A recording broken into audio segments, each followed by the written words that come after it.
স্বামী বাড়িতে না থাকলে নিজেকে হেফাজতে রাখে, মানে এর সাথে গল্পে জড়িয়ে যায় না। আপনি মনে করছেন খুব ভালো আপনার স্ত্রী, হাজারে 999 জন মহিলাই যারা ভালো বলে আমরা মনে করি, তারাও আপনার অবর্তমানে আর একজনের সাথে কথা বলে। আল্লাহ রসুল তাকে ভালো বলেননি। নিজেকে হেফাজতে রাখে না, রাখার চেষ্টা করে না, তারা ভালো নয়। ভালো এক, স্বামীর সাথে কথা বললে হাসি মুখে বলে। 2, স্বামী আদেশ করলে পালন করে। 3, স্বামী বাড়িতে না থাকলে স্বামীর অর্থ সম্পদ হেফাজতে রাখে। 4, স্বামী বাড়িতে না থাকলে নিজেকে হেফাজতে রাখে। এ কথা মুহাম্মদ সাল্লাল্লাহু আলাইহি সাল্লাম বলেন ভালো নারীর গুণ বর্ণনা করতে গিয়ে। আবু হুরায়রা রাদিয়াল্লাহু তাআলা আনহু বলেন রাসূল সাল্লাল্লাহু আলাইহি সাল্লাম বলেছেন, খায়রুন নিসায়ে, সবচেয়ে ভালো নারী, সবচেয়ে ভালো নারী এক, আল ওদুদ, স্বামীর সাথে প্রেম প্রীতি ভালোবাসায় যে সব সময় আগ্রহী, সব সময় প্রস্তুত। আল ওদুদ, স্বামীর সাথে প্রেম প্রীতি ভালোবাসায় সুলভ আচরণে সব সময় প্রস্তুত, যে মুখ খারাপ নয়, যার মুখ ভারী করে না, যে কথা বন্ধ রাখে না, যে সে হলো সবচেয়ে ভালো এক। 2, আল ওলুদ, বেশি সন্তান দিতে পারে, যে এতে আমি আর আপনি পিছে পড়ে গেছি, ওর দোষ দিয়ে লাভ নেই।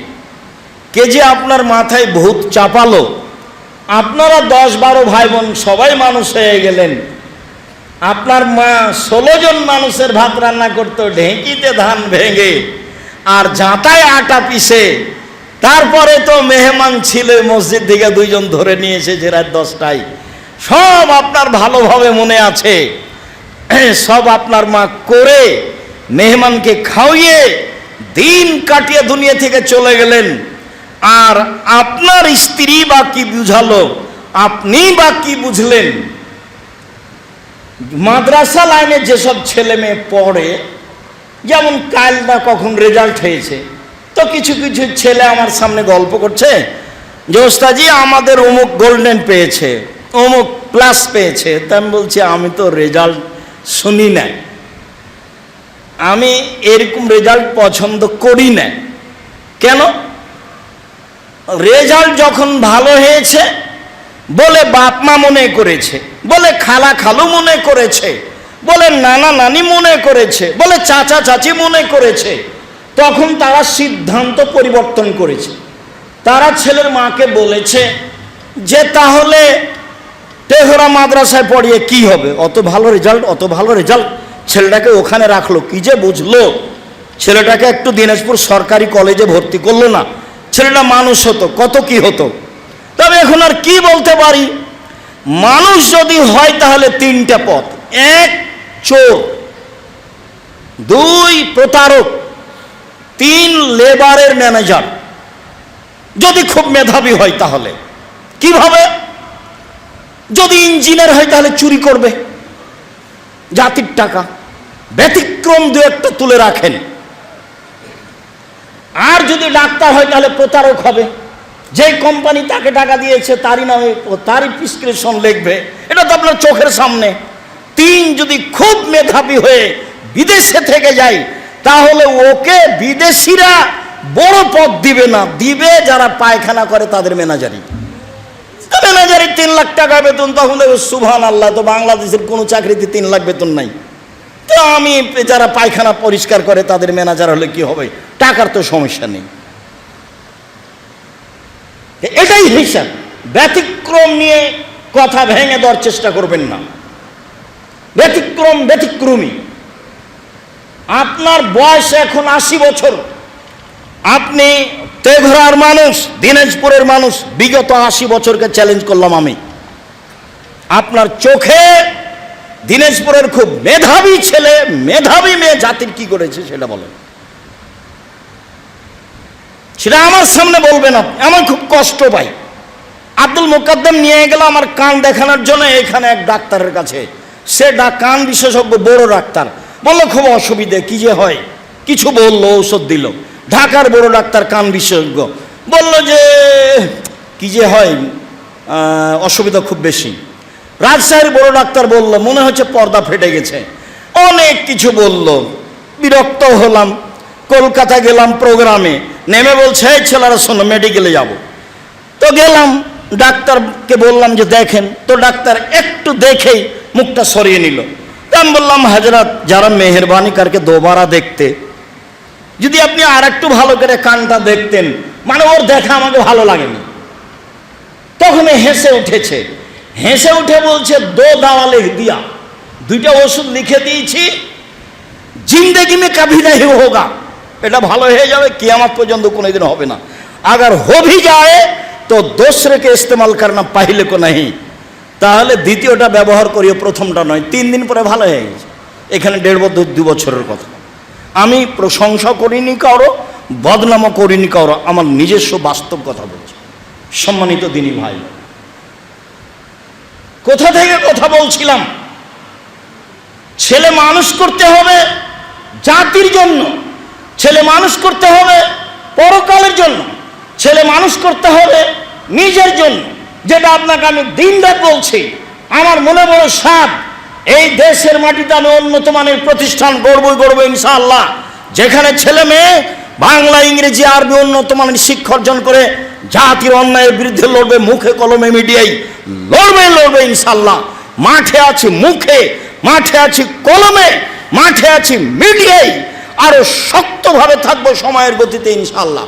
আপনাকে বলে রাখলাম, বাস্তব তেঘরা, বিরল, দিনাজপুর, তার মধ্যখানে আবারও বলছি, সম্মানিত দিনী ভাই বোন, যারা এলাকায় বসবাস করেন, দিনাজপুরে বসবাস করেন, আমার কোনো ভুল দেখে, আপনার জামিয়া সালাফের কোনো লোকের ভুল দেখে মনে সংকীর্ণতা নিয়ে এসে ক্ষতিগ্রস্ত হওয়ার চেষ্টা করবেন না।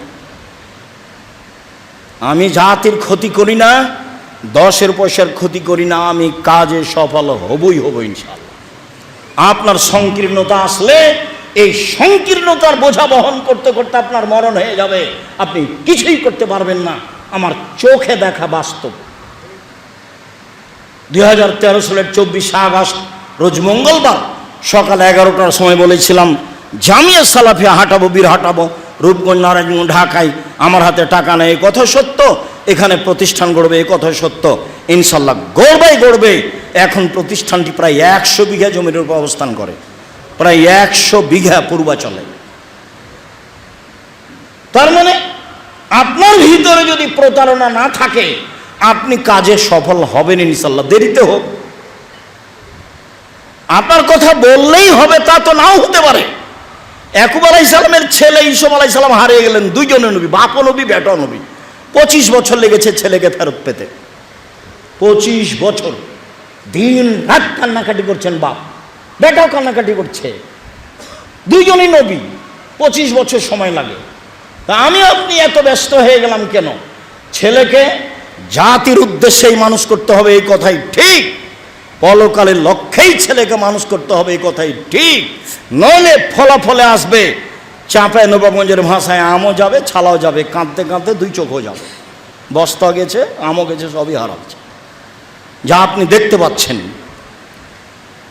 বেশি বলে কোনো লাভ নেই এবং ব্যতিক্রম বলে কোনো লাভ নেই। ব্যতিক্রম কিছু পৃথিবীতে থাকতেই পারে, থাকবে, এটাই স্বাভাবিক। যেহেতু মানুষ, ব্যতিক্রম কিছু থাকবেই।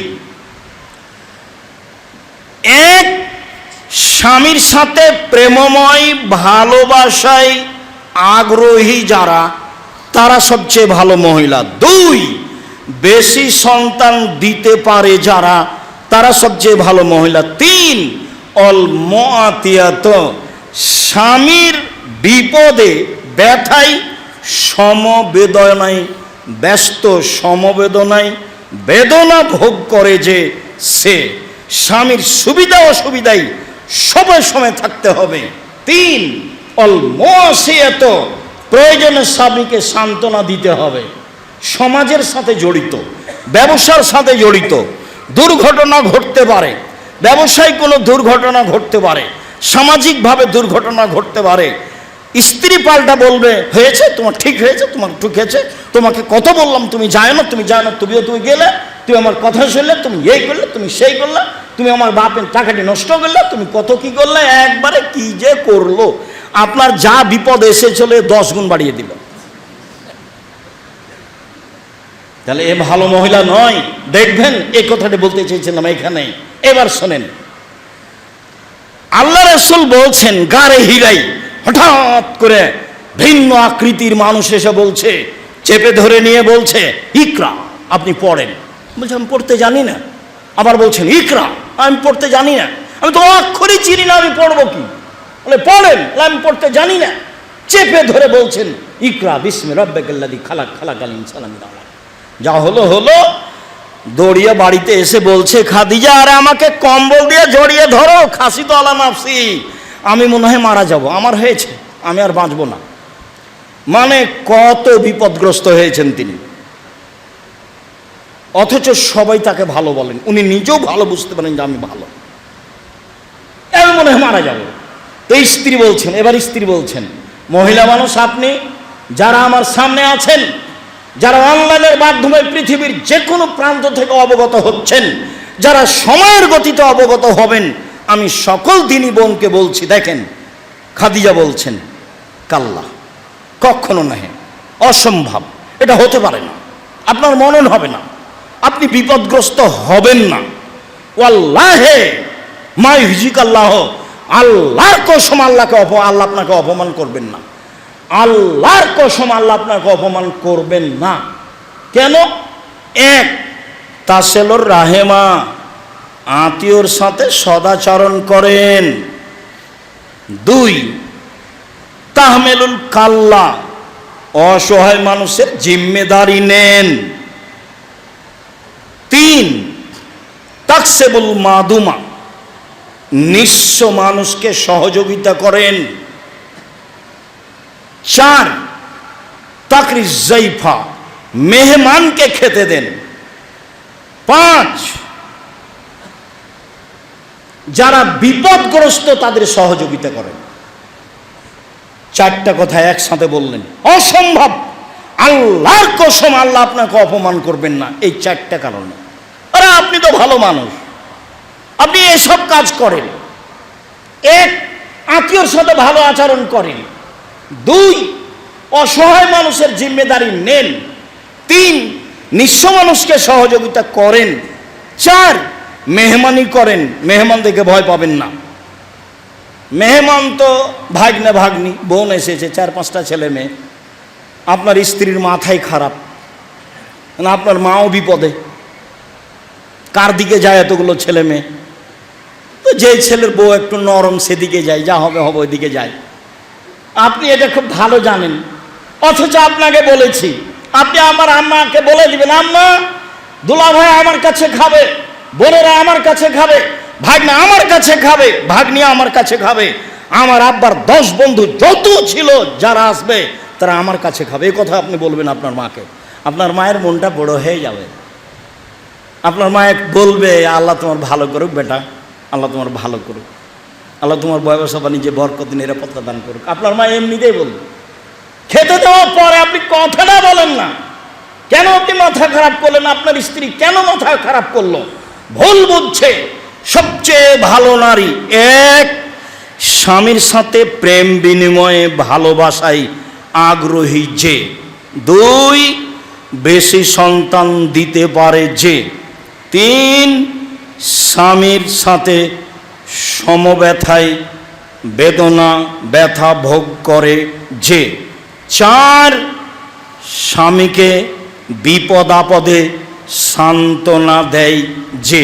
এই যে খাদিজা রাদিয়াল্লাহু তাআলা আনহা, একটু আর 1 মিনিট দেখবেন, হুদায়বিয়ার যুদ্ধ, ফিরে যেতে হবে, মক্কায় যাওয়া যাবে না, কঠিন অবস্থা, সিগনেচার করে দিয়েছি, মক্কায় ঢুকবো না, সামনে বছর ঢুকে 3 দিন থাকবো, খুব গরম। ওমর বলছেন কি ব্যাপার, আপনি সত্যবের নবী নন? হ্যাঁ আমি সত্য নবী। ইসলাম সত্য ধর্ম নয়? বলে হ্যাঁ ইসলাম সত্য ধর্ম। কোরআন সত্য কেতাব নয়? হ্যাঁ সত্য কেতাব। আপনি বলেননি যে কাবায় ঢুকবো? হ্যাঁ বলেছি কাবা ঘরে ঢুকবো, তবে এবছরই ঢুকবো, এ কথা বলিনি। অথচ কাবা ঘরের পাশে চলে গেছে, একবারে নিকটে, 1.5-2 কিলোমিটার আছে। এখন নিরুপায় হ্যাঁ আবু বকর সিদ্দিকে গিয়ে বলছেন কি ব্যাপার, মোহাম্মদ সত্য নবী নয়? হ্যাঁ সত্য নবী। ইসলাম সত্য ধর্মী নয়, সত্য ধর্ম নয়? হ্যাঁ ইসলাম সত্য ধর্ম। কেন? মোহাম্মদ সাল্লাল্লাহু আলাইহি ওয়াসাল্লাম বলেননি যে কাবা ঘরে ঢুকবো? হ্যাঁ বলেছেন, তবে এবছরই ঢুকবো, এই কথা বলেননি। একবারে দুইজনের কথা হুবহু, একটা অক্ষর কমবেশ নেই। অথচ একজন আর একজনের সামনে নন। যে ভাষা বলেছেন মোহাম্মদ সাল্লাল্লাহু আলাইহি ওয়াসাল্লাম, সেই ভাষা বলেছেন আবু বকর সিদ্দিক রাদিয়াল্লাহু তাআলা। তাহলে ফিরে যাওয়া কঠিন। তো বলছে এই শোনো, সবাই গরু জবাই করো, কুরবানি করে দাও এখানে, মাথা নেড়ে করে দাও এখানে। কেউ যাচ্ছে না। আল্লাহ রাসূল বলছেন তোমরা কুরবানি করো, কেউ কুরবানি করছে না। কেমনে ফিরে যাই? কাবা ঘরের পাশে এসে ফিরে যাব মানে মরবো, ফিরে যাব না, সবারই একই কথা। তো এখন উম্মু সালমাকে গিয়ে বলছেন, উম্মু সালমা স্ত্রী, বুদ্ধিমতী নারী, কি করা যায় উম্মু সালমা? চিন্তা করেন কেন? নিজের কুরবানিটা আগে নিজেই করেন না, দেখা যাক কি হয়।